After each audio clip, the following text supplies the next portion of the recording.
1. El mundo antiguo. De las batallas en el desierto de José Emilio Pacheco. No me acuerdo. ¿Qué año era aquel?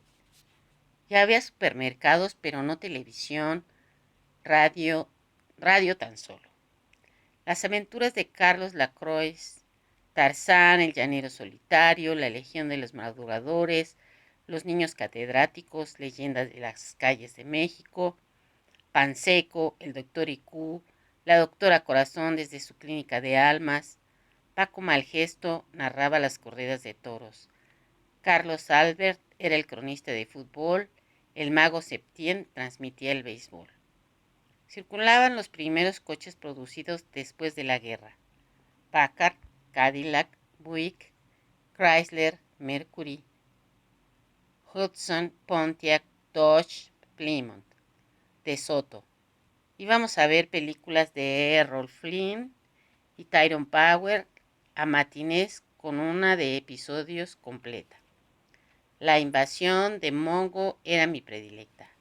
Estaban de moda Sin ti, La rondalla, La burrita, La múcura, Amorcito corazón. Volvía a sonar en todas partes un antiguo bolero puertorriqueño. Por alto que esté el cielo en el mundo, por hondo que sea el mar profundo, no habrá una barrera en el mundo que mi amor profundo no rompa por ti. Fue el año de la poliomielitis. Escuelas llenas de niños con aparatos ortopédicos, de la fiebre aftosa. En todo el país fusilaban por decenas de miles reses enfermas. De las inundaciones, el centro de la ciudad se convertía otra vez en laguna. La gente iba por las calles en lancha. Dicen que con la próxima tormenta estallará el canal del desagüe y anegará la capital.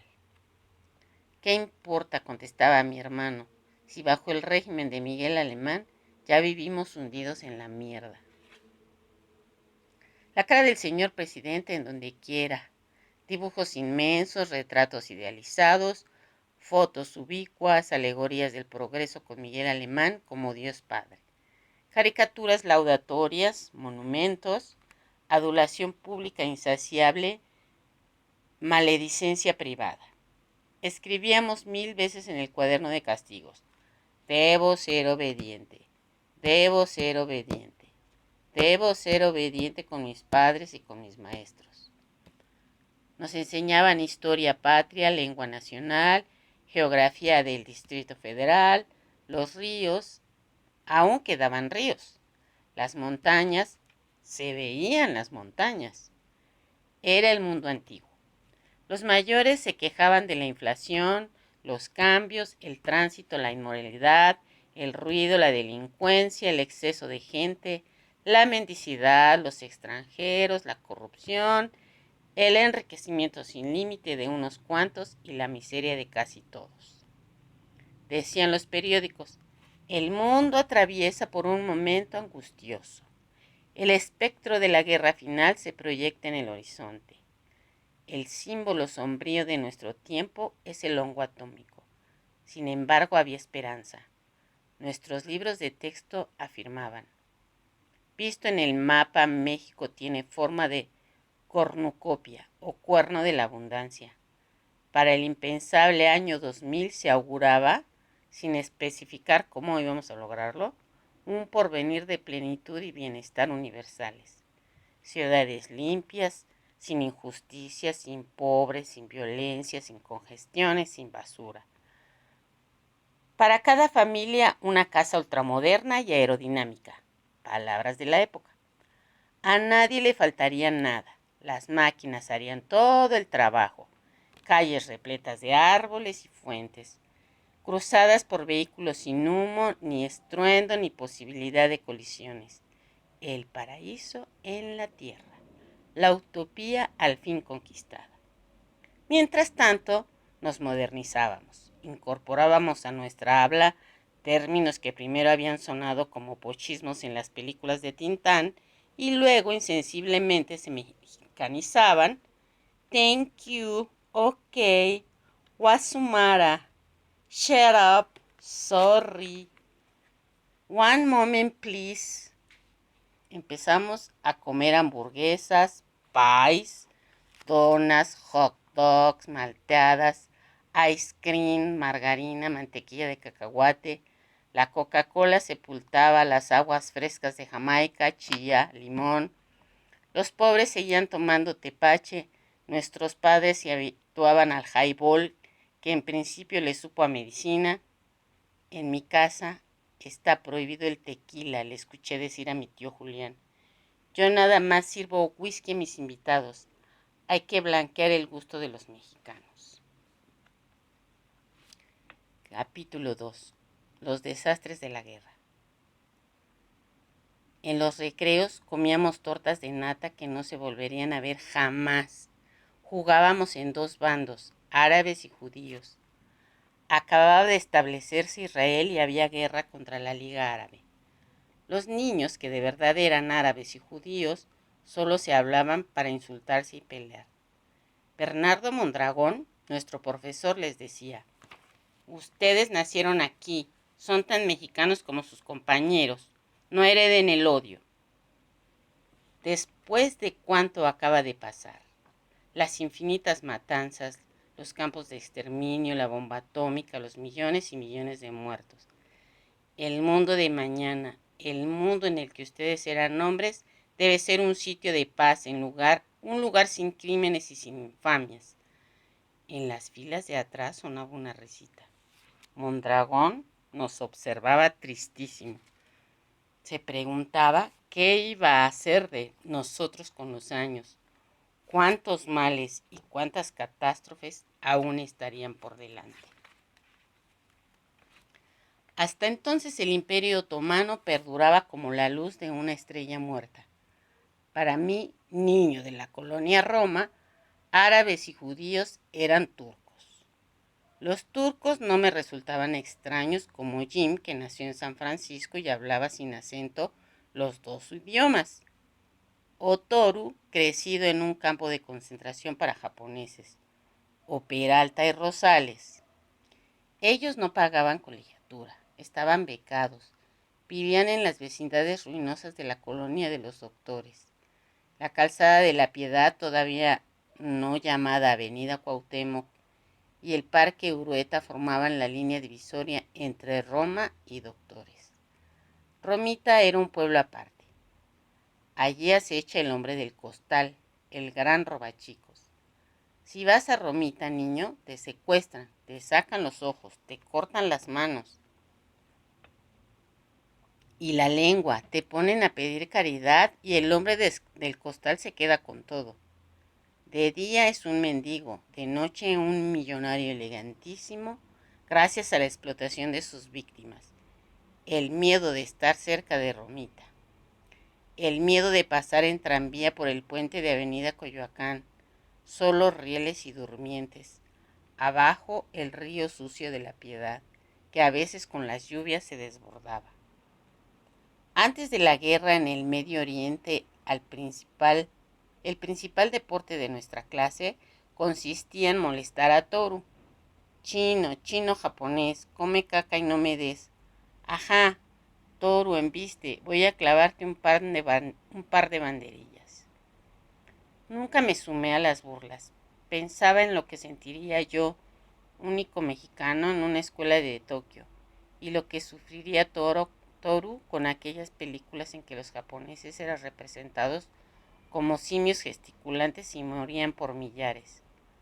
Toru, el mejor del grupo, sobresaliente en todas las materias, siempre estudiando con su libro en la mano, siempre sabía jiu-jitsu. Una vez se cansó y por poco hace pedazos a Domínguez, lo obligó a pedirle perdón de rodillas. Nadie volvió a meterse con Toru. Hoy dirige una industria japonesa con 4,000 esclavos mexicanos. Soy de la Irgun, te mato, soy de la Legión Árabe. Comenzaban las batallas en el desierto. Le decíamos así porque era un patio de tierra colorada, polvo de tesonte o ladrillo, sin árboles ni plantas. solo una caja de cemento al fondo. Ocultaba un pasadizo hecho en tiempos de la persecución religiosa para llegar a la casa de la esquina y huir por la otra calle. Considerábamos el subterráneo un vestigio de épocas prehispánicas. Sin embargo, en aquel momento la guerra cristera se hallaba menos lejana de lo que nuestra infancia está de ahora. La guerra en que la familia de mi madre participó con algo más que simpatía, 20 años después continuaba venerando a los mártires como el padre Pro y Anacleto González Flores.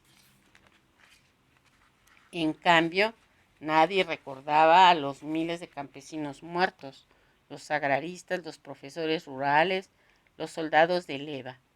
Yo no entendía nada. La guerra, cualquier guerra me resultaba algo con lo que se hacen películas. En ella tarde o temprano ganan los buenos. ¿Quiénes son los buenos? Por fortuna en México no había guerra desde que el general Cárdenas venció la sublevación de Saturnino Cedillo. Mis padres no podían creerlo porque su niñez, adolescencia y juventud pasaron sobre un fondo continuo de batallas y fusilamientos. Pero aquel año, al parecer, las cosas andaban muy bien. A cada rato suspendían las clases para llevarnos a la inauguración de carreteras, avenidas, presas, parques deportivos, hospitales, ministerios, edificios inmensos. Por regla general, era nada más un montón de piedras. El presidente inauguraba enormes monumentos inconclusos a sí mismo. Horas y horas bajo el sol, sin movernos ni tomar agua. Rosales trae limones, son muy buenos para la sed. Pásate uno. Esperando la llegada de Miguel Alemán. Joven, sonriente, simpático, brillante, saludando a bordo de un camión de redilas con su comitiva. Aplausos, confetis, serpentinas, flores, muchachas, soldados, todavía con sus cascos franceses, pistoleros, aún nadie les llamaba guaruras, la eterna viejecita que rompe la valla militar y es fotografiada cuando entrega al señor presidente un ramo de rosas. Había tenido varios amigos, pero ninguno les cayó bien a mis padres. Jorge, por ser hijo de un general que combatió a los cristeros. Arturo, por venir de una pareja divorciada y estar a cargo de una tía que cobraba por echar las cartas. Alberto, porque su madre viuda trabajaba en una agencia de viajes y una mujer decente no debía salir de su casa. Aquel año yo era amigo de Jim. En las inauguraciones, que ya formaban parte natural de la vida, Jim decía: hoy va a venir mi papá. Y luego: ¿lo ven? Es el de la corbata azul marina. Allí está junto al presidente alemán. Pero nadie podía distinguirlo entre las cabecitas bien peinadas con linaza o glostora. Eso sí, a menudo se publicaban sus fotos. Jim cargaba los recortes en su mochila. ¿Ya viste a mi papá en el Excelsior? Qué raro, no se parecen en nada. Bueno, dicen que salía mi mamá. Voy a parecerme a él cuando crezca.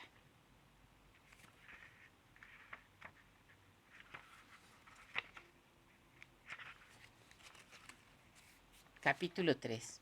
Alibaba y los 40 ladrones.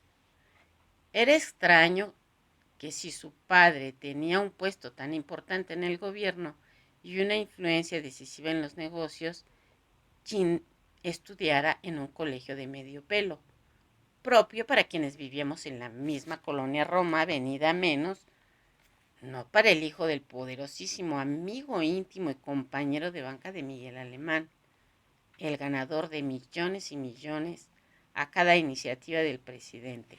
Contratos por todas partes, terrenos en Acapulco, permisos de importación, constructoras, autorizaciones para establecer filiales de compañías norteamericanas, asbestos, leyes para cubrir todas las azoteas con tinacos de asbesto cancerígeno, reventa de leche en polvo hurtada a los desayunos gratuitos en las escuelas populares, falsificación de vacunas y medicinas, enormes contrabandos de oro y plata, inmensas extensiones compradas a centavos por metro, semanas antes de que se anunciaran la carretera o las obras de urbanización que elevarían 10,000 veces el valor de aquel suelo.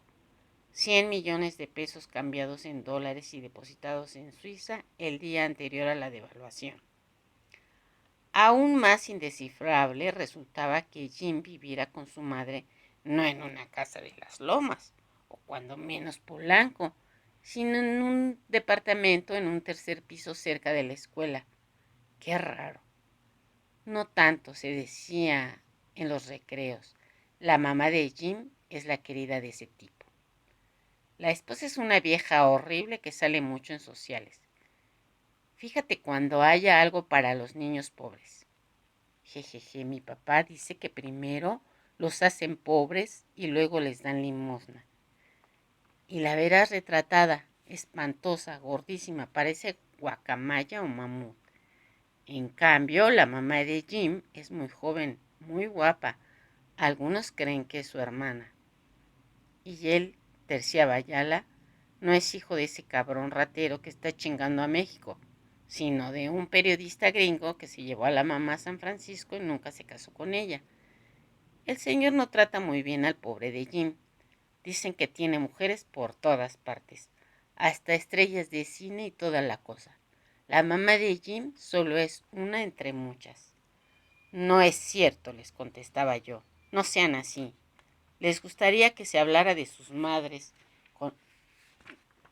en esa forma? Nadie se atrevió a decirle estas cosas a Jim, pero él, como si adivinara la murmuración, insistía. Veo poco a mi papá porque siempre está afuera trabajando al servicio de México. Sí, cómo no, replicaba Alcaraz. Trabajando al servicio de México. Alibaba y los 40 ladrones. Dicen en mi casa que están robando hasta lo que no hay. Todos en el gobierno de Alemán son una bola de ladrones. Ya que te compre otro suétercito con lo que nos roba. Jim se pelea y no quiere hablar con nadie. No me imagino qué pasaría si se enterase de los rumores acerca de su madre.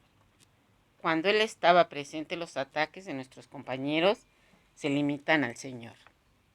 Jim se ha hecho mi amigo porque no soy su juez. En resumidas cuentas, ¿él qué culpa tiene? Nadie escoge cómo nace, en dónde nace, cuándo nace, de quién nace.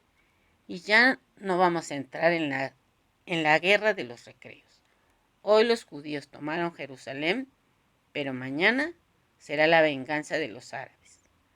Los viernes a la salida de la escuela iba con Jim al Roma, el Royal, el Balmory, cines que ya no existen, películas de Lassie o Elizabeth Taylor adolescente y nuestro predilecto, programa triple, visto 1000 veces, Frankenstein, Drácula, el hombre lobo.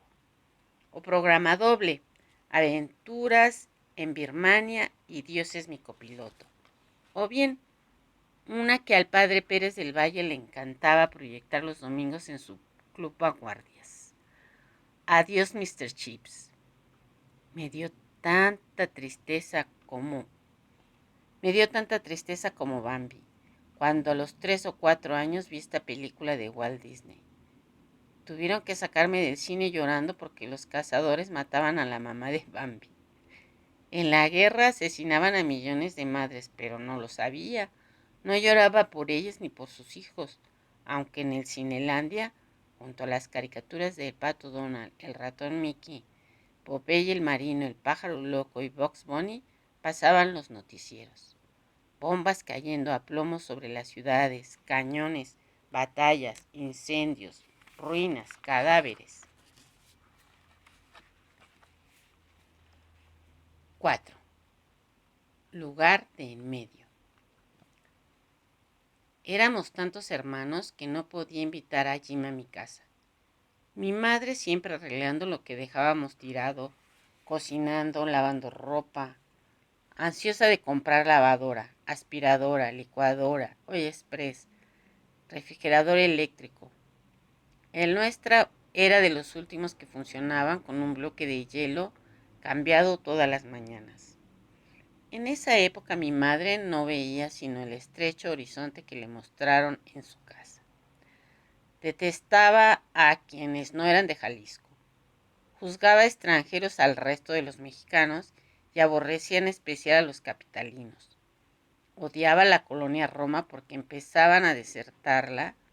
Las buenas familias en aquellos años la habitaban árabes y judíos y gente del sur, campechanos, chiapanecos, tabasqueños, yucatecos. Regañaba a Héctor, que ya tenía 20 años, y en vez de asistir a la Universidad Nacional, en donde estaba inscrito, pasaba las semanas en el swing club y en billares, cantinas, burdeles. Su pasión era hablar de mujeres, política, automóviles. Tanto quejarse de los militares, decía, y ya ven cómo anda el país cuando imponen en la presidencia a un civil. Con mi general Enríquez Guzmán, México estaría tan bien como Argentina con el general Perón. Ya verán cómo se van a poner aquí las cosas en 1952. Me canso que con el PRI o contra el PRI, Enríquez Guzmán va a ser presidente. Mi padre no salía de su fábrica de jabones, que se ahogaba ante la competencia y la publicidad de las marcas norteamericanas. Anunciaban por radio los nuevos detergentes, Ace, Fab, Bell, y sentenciaban: el jabón pasó a la historia. Aquella espuma que para todos, aún ignorantes de sus daños, significaba limpieza, comodidad, bienestar, y para las mujeres, liberación de horas sin término ante el lavadero, para nosotros representaba la cresta de la ola que se llevaba nuestros privilegios. Monseñor Martínez, arzobispo de México, decretó un día de oración y penitencia contra el avance del comunismo. No olvido aquella mañana, en el recreo le mostraba a Jim uno de mis pequeños grandes libros, novelas ilustradas que en el extremo superior de la página tenían cinto. Las figuras parecían moverse si uno dejaba correr las hojas con el dedo pulgar. Cuando Rosales, que nunca antes se había metido conmigo, gritó: ¡Ey! Miren, esos dos son putos. Vamos a darles pamba a los putos. Me le fui encima a golpes. Pásame a tu madre, pinche güey, y verás qué tan puto, indio pendejo. El profesor nos separó, yo con un labio roto, él con sangre en la nariz que le manchaba la camisa. Gracias a la pelea, mi padre me enseñó a no despreciar. Me preguntó con quién me había enfrentado.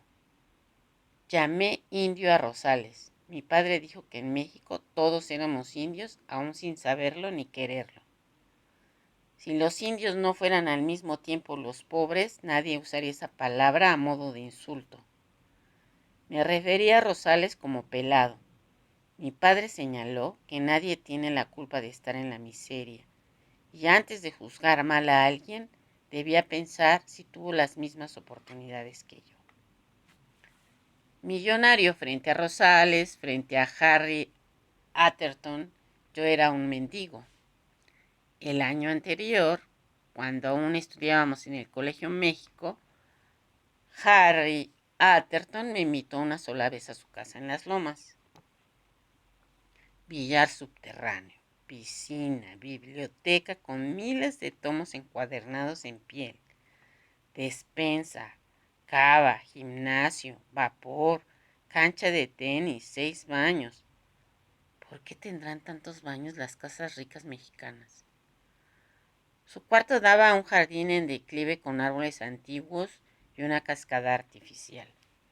A Harry no lo habían puesto en el americano, sino en el México, para que conociera un medio de lengua española y desde temprano se familiarizara con quienes iban a ser sus ayudantes, sus prestanombres, sus eternos aprendices, sus criados. Cenamos. Sus padres no me dirigieron la palabra y hablaron todo el tiempo en inglés. Honey, how do you like the little Spisk. He's a mitten, isn't he? Oh, Jack, please. Maybe the poor kid is catching on. Don't worry, dear. He wouldn't understand a thing. Al día siguiente, Harry me dijo: voy a darte un consejo. Aprende a usar los cubiertos. Anoche comiste filete con el tenedor del pescado. Y no hagas ruido al tomar la sopa. No hables con la boca llena. Mastica despacio trozos pequeños. Lo contrario me pasó con Rosales cuando acababa de entrar en esta escuela, ya que ante la crisis de su fábrica mi padre no pudo seguir pagando las colegiaturas del México. Fui a copiar unos apuntes de civismo a casa de Rosales. Era un excelente alumno, el de mejor letra y ortografía. Y todos lo utilizábamos para estos favores. Vivía en una vecindad apuntalada con vigas. Los caños inservibles anegaban el patio. En el agua verdosa flotaba mierda. A los 27 años su madre parecía de 50. Me recibió muy amable y aunque no estaba invitado me hizo compartir la cena. Quesadillas de sesos. Me dieron asco. Chorreaba una grasa extrañísima semejante al aceite para coches. Rosales dormía sobre un petate en la sala. El nuevo hombre de su madre lo había expulsado del único cuarto.